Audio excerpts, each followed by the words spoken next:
Now let's look at a period which is often considered to be India's toughest economic years, post-independence, that is. Arvind Panagariya cites the years 1965 to 1981 as being especially difficult for India. You should see his book called India, the Emerging Giant. Unfortunately, this isn't online and it isn't free, but it's probably the best single book on the economic history of India over the last several decades. In these videos, we really try to go out of our way to avoid criticizing, or for that matter, praising individual politicians. But still, if one looks objectively at the historical evidence as an economist, it's difficult to resist the conclusion that part of India's problem was that Indira Gandhi, who was Prime Minister during many of these years, had instituted some fairly bad economic policies. Just to consider a few of those policies, more firms required government permission for layoffs. That is, any firm with 100 employees or more which wanted to lay people off needed permission from the government. Of course, as it becomes harder to fire people, firms are also less likely to hire them in the first place. Regulations on foreign investment increased, and it became much tougher to be a successful foreign investor in India. This also hurt prosperity and made it harder to create jobs. Foreign exchange was much more tightly rationed through government regulation, and the government of Indira Gandhi nationalized significant segments of banks, oil, and coal.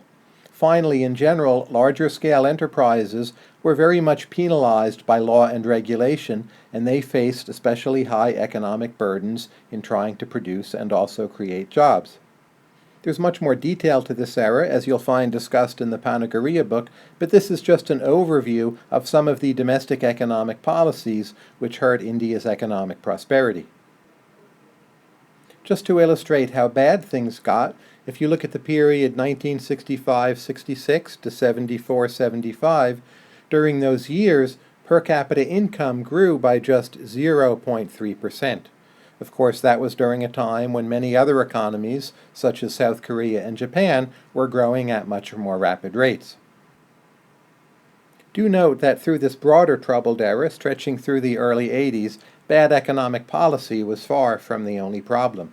So, for instance, these years brought some wars with Pakistan, 2 oil price shocks, a fair amount of bad weather, and also in India the emergency rule from 1975 to 77 damaged the country's reputation and made it seem less appealing from the point of view of foreign investors.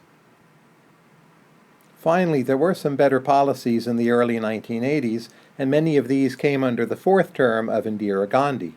These include some fiscal reforms, import licensing was eased, which made international trade easier, and it made it easier for Indian firms to buy useful inputs from abroad.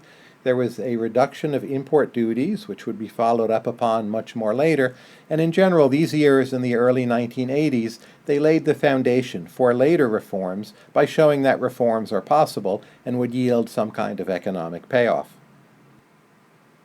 The early 1980s were the beginning of a period where India was really starting to see some better economic times ahead.